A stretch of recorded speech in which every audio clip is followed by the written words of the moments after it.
Ya, Assalamualaikum warahmatullahi wabarakatuh. Bertemu lagi dengan saya Agung Miftiryadi dengan NIM 2018-53080. Kali ini saya akan menjelaskan materi tentang COVID, Control Objective for Information and Related Technology. Ya, kita langsung saja ke materinya.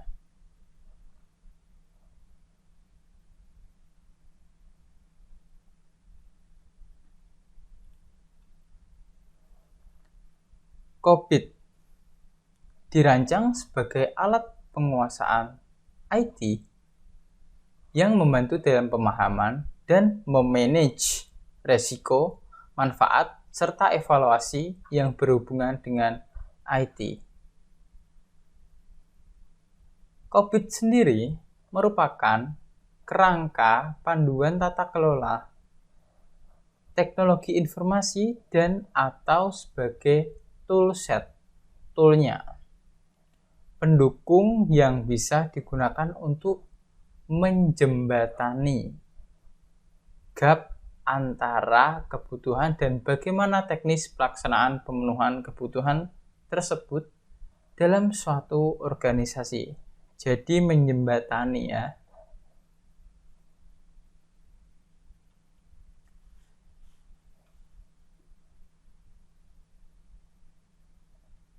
Nah, di sini sudah dijelaskan lagi tadi membantu, memudahkan pengambilan keputusan di level top atas dalam organisasi. Pengguna COVID siapa saja sih? Nah, pengguna COVID sendiri itu digunakan secara umum oleh orang yang memiliki tanggung jawab utama dalam alur proses organisasi, yang organisasinya sangat bergantung pada kualitas, kehandalan, dan penguasaan teknologi informasi. Nah, visi COVID yaitu sebagai model untuk penguasaan IT. Sedangkan misinya melakukan penelitian, pengembangan, publikasi, dan promosi terhadap kontrol objektif dari teknologi informasi secara umum dan diterima di lingkungan internasional untuk pemakaian sehari-hari oleh manajer dan auditor. Nah, ini bagian ya, COVID Framework. COVID Framework. Nih, how do they relate? Relasinya IT resource. Nah, ini ke IT proses. Resource sumber daya, resource proses ke business requirement.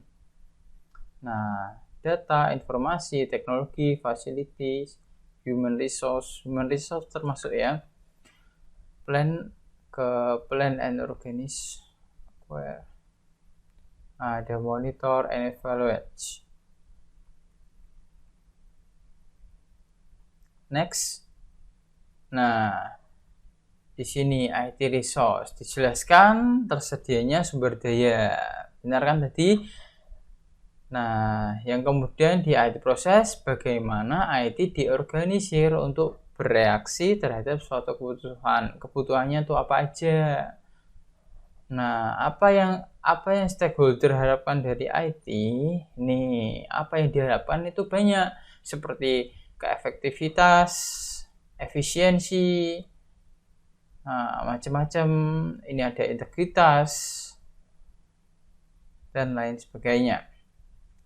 Nah, COVID terdiri dari 4 domain. Yang pertama ada planning dan organization, yang kedua ada acquisition dan implementation, yang ketiga ada delivery dan support, yang keempat ada monitoring dan evaluation.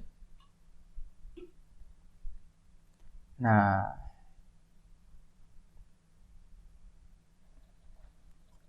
Di sini ada nih domainnya nih.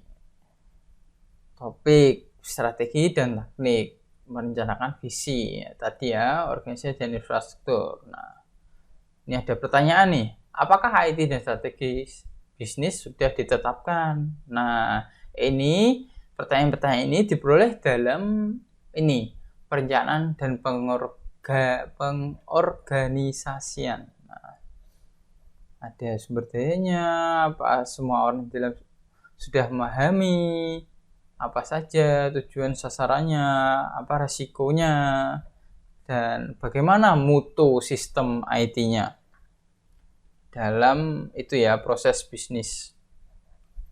Nah, di sini juga ada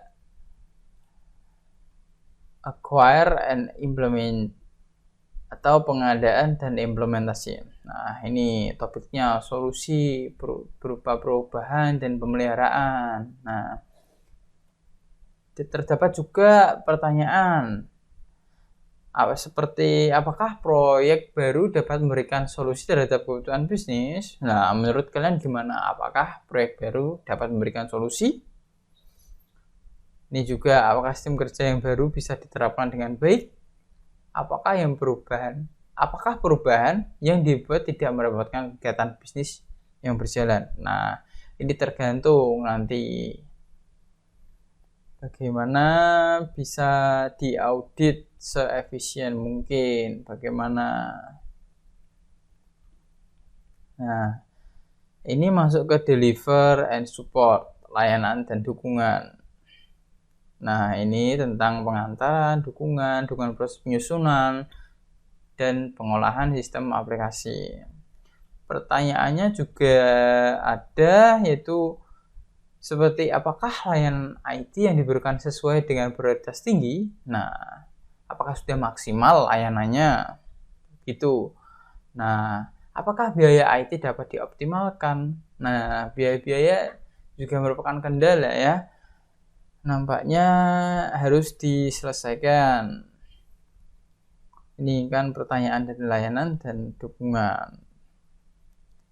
Apakah keamanan, integritas, dan ketersediaan sudah pada tempatnya? Nah, ini ada security-nya. Bagaimana keamanan, tingkat keamanannya? Nah, itu termasuk fasilitas layanan. Masuk ke monitor dan evaluate, kontrol dan evaluasi. Nah, di sini ada penilaiannya ya, overtime, jam pengiriman, sistem pengendalian, manajemen kesalahan, pengukuran pekerjaan. Nah, ini bisa dievaluasi. Nah, pertanyaan yang akan disampaikan berupa, dapatkah IT mendeteksi suatu permasalahan sebelum semuanya terlambat? Bagaimana itu? Apakah bisa menyelesaikan permasalahan sebelum semuanya terlambat? Mendeteksi ya, IT-nya. IT dapat mendeteksi apa tidak, bagaimana. Lalu apakah jaminan kemandirian yang diperlukan dapat memastikan bidang-bidang kritis bisa beroperasi sesuai yang diharapkan? Yang bagian-bagian yang kritis itu seperti yang apa ya? Warning ya, yang membutuhkan perhatian khusus. Nah, itu bagaimana bisa beroperasi sesuai dengan yang kita harapkan. Nah, ini ada tujuan kerangka kerjanya. Ada mengamankan aset, efektivitas sistem, efisiensi sistem, memberikan dan mengelola ketersediaan layanan sistem informasi, atau juga disingkat dengan availability. Nah, menjaga kerahasiaan, meningkatkan handal ya, menjaga integritas data, dan juga menaati seluruh peraturan dan aturan yang ada dan berlaku saat ini, baik itu di internal dan eksternal organisasi atau entitas. Ya, kita semua harus wajib menaati aturan yang ada dan berlaku ya, baik di dalamnya intern atau di luar ekstern. eksternal. Internal, eksternal. Oke. Nah, standar poin pertanyaan dalam framework COVID. Nah, poin PO, Planning and Organization. Nah, ini ada kodenya, ada nomor 1 dari sekian banyak nanti ya. Ini ada kodenya juga. Nih. Ya, ada berbagai pertanyaan seperti menetapkan rencana strategis teknologi informasi, bagaimana itu, terus menetapkan arsitektur informasi, dan banyak. Ini ada juga menilai resiko. Nih, resiko. Nah, poin acquisition and implementation AI.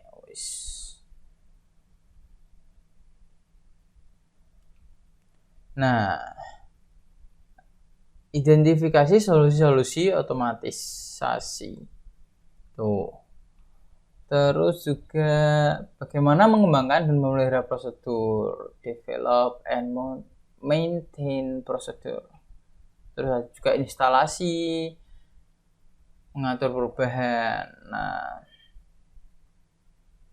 di sini untuk bagian delivery and support ya. Tadi kan ada bagian sendiri-sendiri, ada planning, ada acquisition, dan implementation, ya ada delivery. Nah, di sini seperti mengelola layanan pihak ketiga itu bagaimana.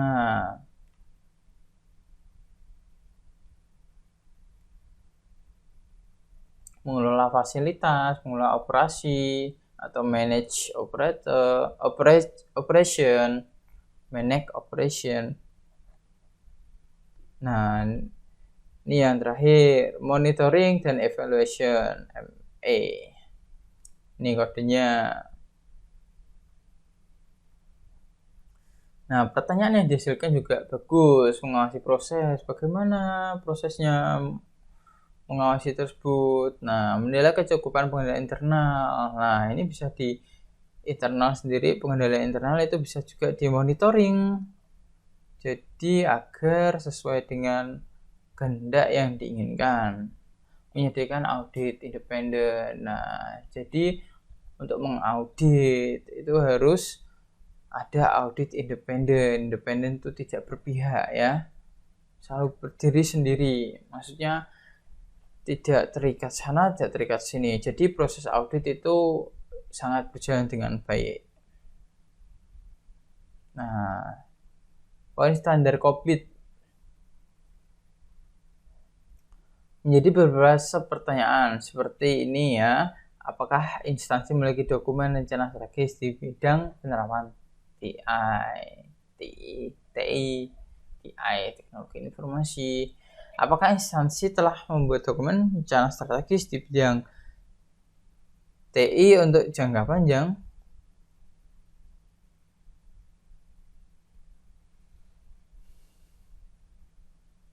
Terus ini ya, Anda diperbolehkan menambahkan pertanyaan dalam setiap poin untuk mendukung penilaian Anda pada poin tersebut. Tuh, skala penilaiannya ini ada nih. Skala penilaian model kematangan, maturity model penerapan teknologi informasi.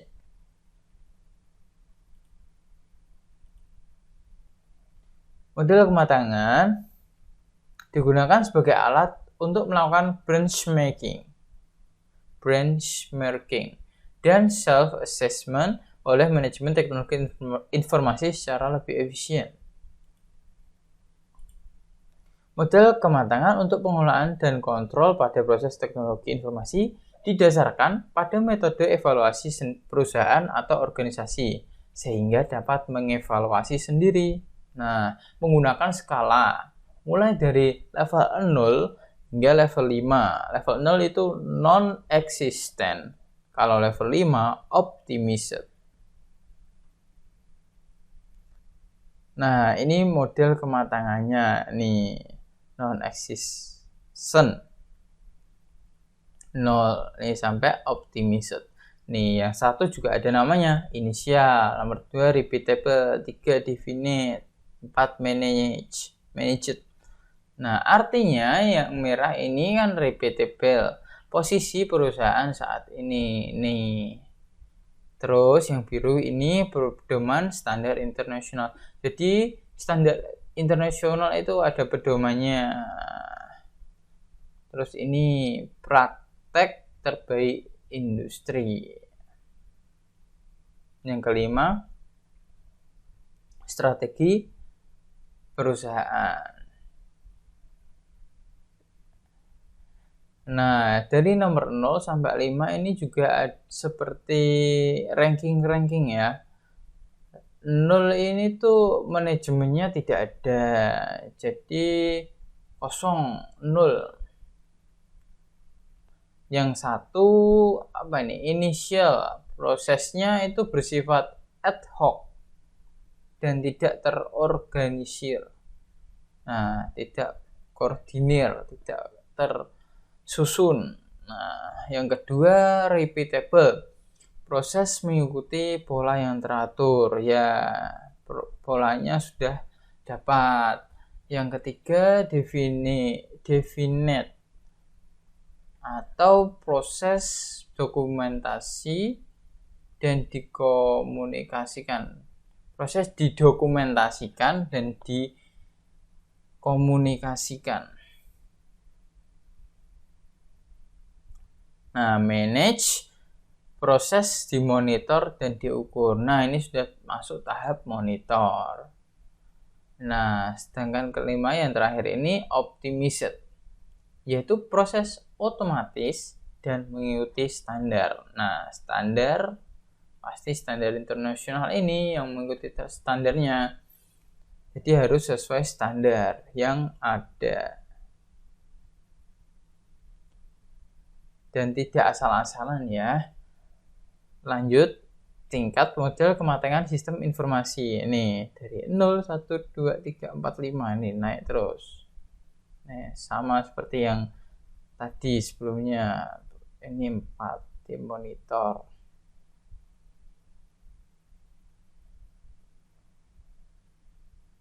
Nih, tabel kematangannya, maturity model. Nih, yang 0 ini tadi kekurangan yang menyeluruh terhadap proses apapun yang dapat dikenali. Perusahaan bahkan tidak mengetahui bahwa terdapat permasalahan yang harus diatasi. Tuh, tidak mengetahui. Jadi paling rendah sekali ya. Ini ada ad hoc tadi yang tidak mempunyai itu terstruktur tadi loh. Terorganisasi. Yang kedua nih ada repeatable. Nah, terdapat tingkatan kepercayaan yang tinggi terhadap pengetahuan individu sehingga kemungkinan terjadi error.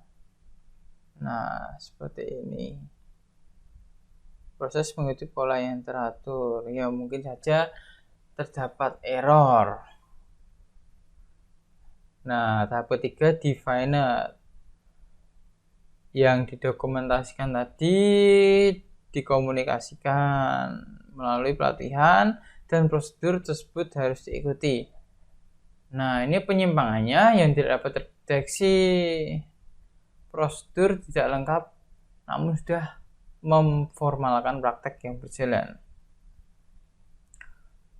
Ini yang keempat, sama tadi mengawasi dan mengukur kepatuhan terhadap prosedur dan mengambil tindakan jika proses tidak dapat dikerjakan secara efektif. Proses telah dipilih ke dalam tingkat praktek yang baik nih, nomor 5 optimized ya.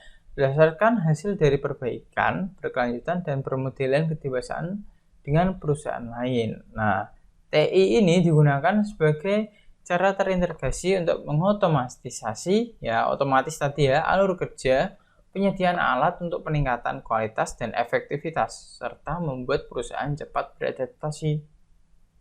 Nah, ini ya contoh kasus.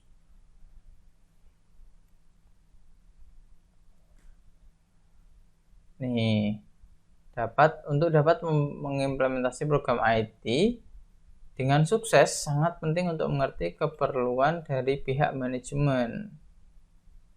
Sehingga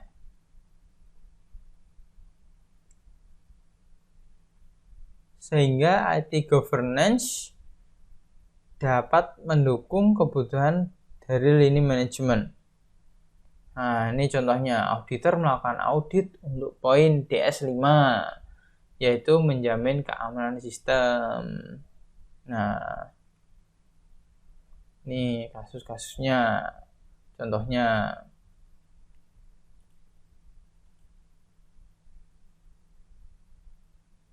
Nah, metodenya menggunakan Key Goal Indicator KGIS dan Key Performance Indicator KPIS untuk mengevaluasi resiko. Nih, Key Goal Indicator sama dengan nilai target dari pelaksanaan. Key Performance Indicator sama dengan nilai dari pelaksanaan realnya. KGIS kurangi KPIS sama dengan selisih. Nah, selisih ini merupakan resiko atau ketidaktercapaian. Menggunakan COVID Maturity Model untuk mengevaluasi perkembangan dan pelaksanaan dari peraturan, prosedur, dan kontrol dari DS5. Nah, menjamin keamanan sistem tadi ya. Nah, auditor merekam atau mencatat, ini lanjutannya ya. Auditor merekam atau mencatat semua hasil wawancara. Nah, merekam, mencatat semua hasil wawancara. Lalu auditor mengevaluasi rekaman hasil wawancara dan temuan pada buku kerja untuk setiap pertanyaannya. Kemudian auditor melihat apakah ada perbedaan antara rencana awal DS5, jaminan keamanan sistem tadi, dibandingkan dengan penerapan final. Nah, itu auditor bisa melihat bagaimana perbedaannya. Dan dibandingkan dengan penerapan final itu bagaimana. Lalu setelah selesai semuanya ini, auditor memberikan penjelasan untuk setiap item dari pertanyaan-pertanyaan tersebut. Jadi auditor itu menguraikan, nah setiap item itu dijelaskan pertanyaan-pertanyaan tersebut bagaimana. Nah, auditor telah melakukan audit di UMK nih. Misalkan ya ini ya, terakit aspek manajemen dari penerapan program IT governance. Nih, keamanan tadi, komitmen pihak eksklusif, eksekutif, dan pimpinan dari UMK sangat bagus. Nah, ini dinilai.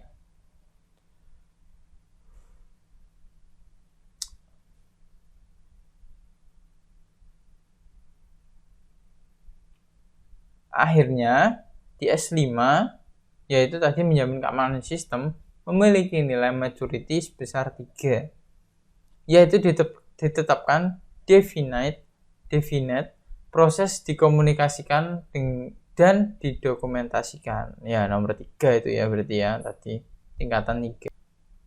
Ya, terima kasih.